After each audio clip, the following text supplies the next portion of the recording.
लिए मैं चाहता हूं कि पोडियम पे मेरा राष्ट्रगान बजे और मैं नहीं, मैं ये जो जिद है ना, इसका तो बड़ा महत्व है। जिद होनी चाहिए कि मैं करूंगा, मैं ऐसे करूंगा।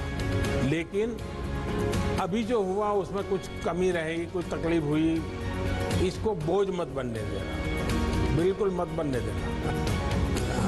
और शरद सर, अब मैं आगे का गेम फुल टेंशन फ्री होके खेलूंगा। अब मैं अपना स्पोर्ट्स जो मेरा पैशन है उसके तहत खेलूंगा। जो वो खो गया था स्ट्रेस में, जैसे आपने बोला एग्जैक्टली वो स्ट्रेस में हम लोग ना जो मेन पसंद है गेम वो फिनिश हो जा रहा था। अब मैं एक्चुअली उसको रिपीट करना चाहता हूँ। मैं अपना हाई जंप जो T63 है पैरालंपिक्स में, इसको बहुत मेन फोकस मानते हैं। तो मैं चाहता हूँ कि पब्लिक को दिखाऊं कि ये हम लोग कैसे एक आर्टिस्ट है और एक आर्ट कर रहे हैं। एक वो कहावत है कि शायद प्रत्यक्ष को प्रमाण की क्या ज़रूरत है, तो यहाँ पे यही है। लास्ट टाइम 19 एथलीट गए थे खेलने के लिए, इस बार 19 मेडल आए हैं। तो कह सकते मतलब पैरा स्पोर्ट्स किस लेवल पे चला गया है, ये कोई वो प्रत्यक्ष को प्रमाण की ज़रूरत नहीं है। और सर मैं ये पूछना चाहूँगा सर आपसे, जैसे हम लोग बड़ा एक्साइटेड रहते हैं, जैसे आपसे मिलने के लिए थोड़ा नर्वस भी थे, एक्साइटमेंट भी रहता है। आप जैसे आप भी कंट्री को किसी इवेंट में रिप्रेजेंट करने के लिए जाते हैं, तो आपके मन में क्या चलता है सर? आप कैसे उस कंडीशन को हैंडल करते हैं? मेरा बैकग्राउंड बहुत अब जैसे ही एक सामान्य परिवार का है, और बचपन में तो कभी स्कूल के प्रिंसिपल भी अगर नाम से बुला देते थे तो अब वाह नाच उठते थे कि प्रिंसिपल को मेरा नाम मालूम है। तो ये जीवन की खुशी तो रहती है, हर एक रहती है। लेकिन जब मेरा सार्वजनिक जीवन का दायित्व बना तो एक प्रकार से मैंने अपने आप को भुला दिया। मुझे कभी ये कोई नरेंद्र मोदी या कोई गांव से आया हुआ इंसान कुछ सब दिमाग से निकाल दिया। जब गुजरात में काम करता तो मेरे मन में रहता था भाई मैं नहीं हूँ, 6 करोड़ गुजराती हैं, ये मेरे मन में रहता है। और अभी दुनिया के किसी भी लीडर को मिलता हूँ तो मुझे ये नहीं लगता है कि मैं मिलता हूँ, मुझे ये लगता है कि 130 करोड़ देशवासी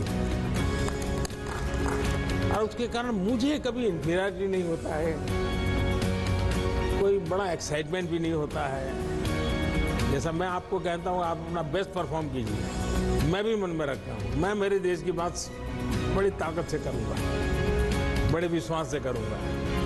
तो यही भाव है और क्या है। आपकी सर मेमोरी बहुत शार्प है सर, आप एकदम याद कैसे रख लेते हैं? जब आप इन्वॉल्व हो जाते हैं ना तो फिर आपको याद नहीं रखना पड़ता है। जैसे मैं देखता हूँ आपके कई खिलाड़ी हैं जिनके पूरी परिवार से मैं जुड़ गया, परिवार के हर व्यक्ति से बात कर ली हो, उनके परिवारजनों के पीछे में पूछ लिया है, उनके प्योर परिवार के जीवन में कभी कोई बीमार हो गया ये हुआ, तो एक प्रकार से जिसको कहें अपनापन हो जाता है, उसका एक आनंद अलग होता है, फिर आपको याद नहीं रखना पड़ता है।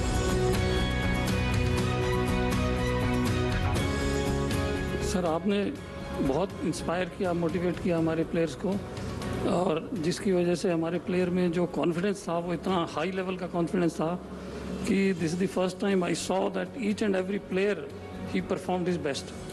ज़्यादा दिव्यांगता की श्रेणी में महिलाओं ने व्हील चेयर पे होते हुए, एक बहुत मुश्किल शरीर में होते हुए भी देश के लिए बड़े बड़े मेडल जीते हैं। तो इसका भी बेटियां हर क्षेत्र में कमाल कर रही हैं, सिर्फ उनको आपकी जो अवसर मिलना चाहिए। आपकी जो प्रेरणा रही सर बेटियों के प्रति, उसके लिए मैं हार्दिक धन्यवाद। बेटियां हर क्षेत्र में अच्छा कर रही है जी, आप देखिए पूरे देश में किसी भी क्षेत्र में देखिए, सिर्फ उनको अवसर मिलना चाहिए बस।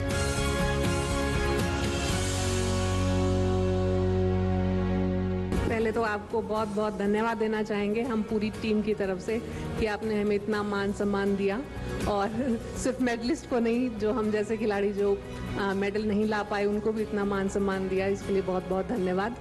सर नमस्ते सर, मेरा नाम नवदीप है सर मैं भी जेवलिन थ्रो करता हूँ सर। और सर अनलकीली मैं भी 4th रहा हूँ सर, मेडल नहीं ले पाया, बस कुछ सेंटीमीटरों से मैं मेडल आउट हुआ हूँ सर। तो सर बस यही है यार कि तुम तो रेसलर होना चाहते थे, हाँ सर अभी भी मन में है क्या? सर मैंने शुरुआत रेसलिंग से ही की थी गेम्स की, क्योंकि पापा भी रेसलिंग करते थे, तो पापा ये चाहते थे कि मेरा लड़का भी मेरी तरफ एक बड़ा स्पोर्ट्समैन बने।